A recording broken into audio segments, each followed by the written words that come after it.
Sunday, and I want to apologize for not loading a video for Monday.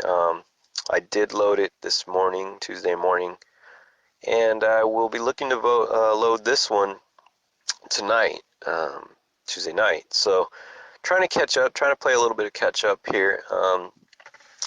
Thank you for bearing with me. I want to thank you for the previous views. I know it's a small viewership now, but it will grow as time progresses. So let's get into part 2 of AI.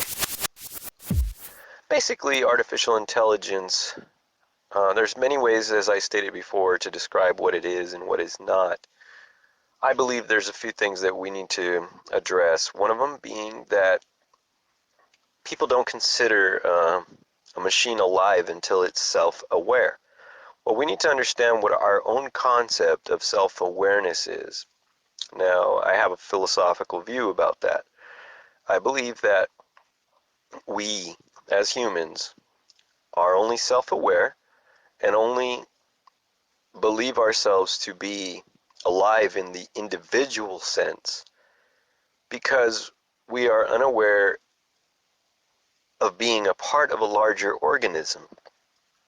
So, what do I mean?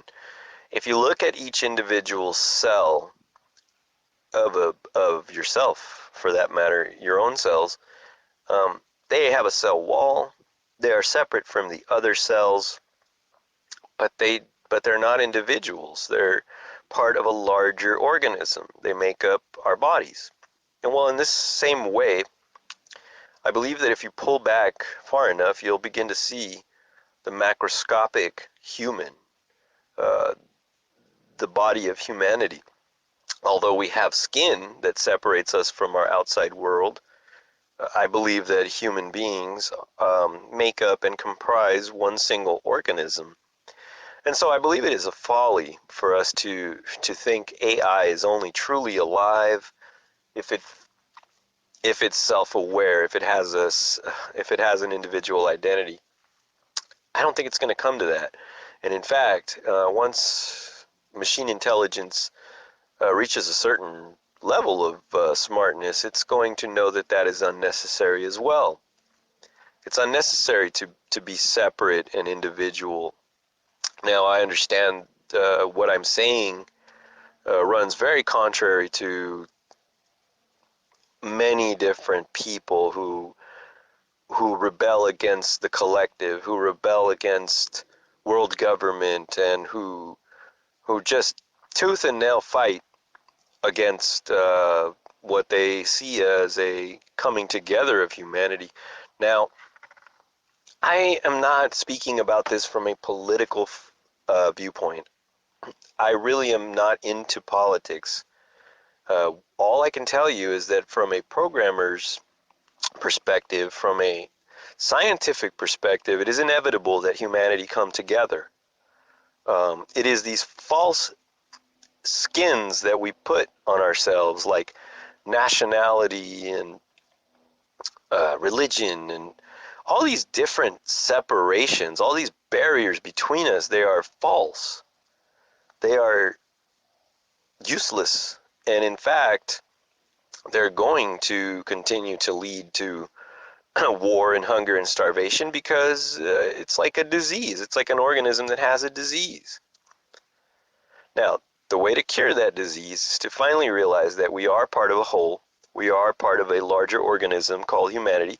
And philosophers have been telling us this for years, have been telling us this since the dawn of man.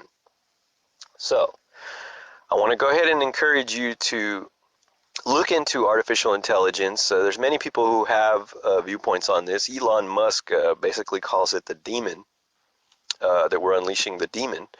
And Kurzweil over at Google would have you believe that an elegant way to create artificial intelligence is a 100,000 square foot building with every neuron being simulated by its own laptop.